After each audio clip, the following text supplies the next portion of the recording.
اب آ رہی ہے وہ اصل اہم بات جو میں نے آج ابتدا میں بیان کر دی تھی، وَمِنْهُمْ أُمِّيُّونَ، ان میں سے بھی ایک طبقہ تو ہے ان پڑھ لوگوں کا۔ اب دیکھیے امی اصل میں تو ایک طرح سے کہنا چاہیے کہ مشرکین عرب کے لیے لفظ ہے قرآن مجید میں۔ کیوں؟ ان کے اندر پڑھنے لکھنے کا رواج بھی نہیں تھا، کوئی آسمانی کتاب بھی ان کے پاس نہیں تھی۔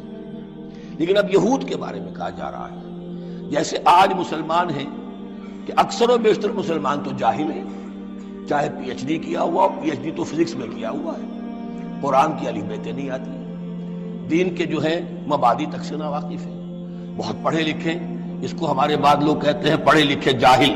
آج کی عظیم اکثریت مسلمانوں کے پڑھے لکھے مسلمانوں کی وہ پڑھے لکھے جاہلوں پر مشتمل ہے۔ اس میں شامل کر لیجئے ہماری اکثریت جو ہے ہی بغیر پڑھی لکھی، تو اب انہیں کیا پتا؟ وہ تو سارا اعتماد کریں گے علماء پر، کوئی بریلوی ہے بریلوی علماء پر اعتماد کریں گے، کوئی دیوبندی ہے وہ دیوبندی علماء پر اعتماد کریں گے، کوئی اہل حدیث ہے وہ اہل حدیث علماء پر اعتماد کریں گے۔ منہم امیون، اب امیون کا سہارا کیا ہوتا ہے؟ منہم امیون لا یعلمون الکتاب الا امانیہ، وہ کتاب سے تو واقف نہیں ہوتے، اپنی کچھ خواہشات ہیں کہ جن کو جانتے ہیں۔ یہ خواہشات بعد میں کھل جائے گا، یہ خواہشات کیا ہیں؟ ہم تو اسرائیلی ہیں، ہم تو اللہ کے محبوب ہیں، ہم تو امت محمد میں ہیں، ہماری تو شفاعت ہو ہی جائے گی، یہ امانی ہے۔ تلک امانیہم، اور ہمیں تو جہنم میں داخل کیا بھی تو تھوڑے سے عرصے کے لیے، ہمیں نکال لیا جائے گا، یہ امانی ہے۔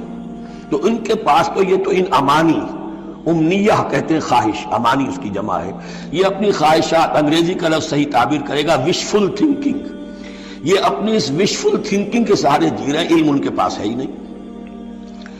وَإِنْهُمْ إِلَّا يَظُنُّونَ، اور وہ نہیں کچھ کر رہے ہیں مگر ظن و تخمین، گمان ہے، ان کے اپنے من گھڑت خیالات ہیں۔ فَوَيْلٌ لِّلَّذِينَ يَكْتُبُونَ الْكِتَابَ بِأَيْدِيهِمْ، تو اصل ہلاکت اور بربادی اور ویل کے بارے میں بعض روایات یہ بھی آئی ہیں کہ وہ جہنم کا وہ طبقہ ہے جس سے خود جہنم پناہ مانگتی ہے، سخت ترین۔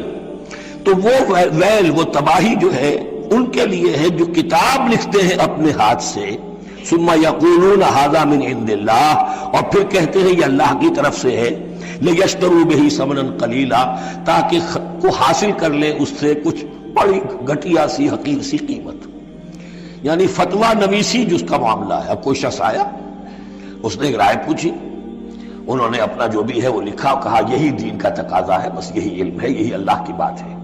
اب اس میں کتنا کچھ واقعتاً انہوں نے صحیح بات کہی ہے، کتنی ہٹ درمی سے کام لیا ہے، کتنی کسی رشوت کے مبنی کو رائے دی ہے، خود بدلتے نہیں قرآن کو بدل دیتے ہیں، وہ کس درجہ فقیہان حرم بے توفیق۔ تو یہ ان کے علماء کا کردار تھا۔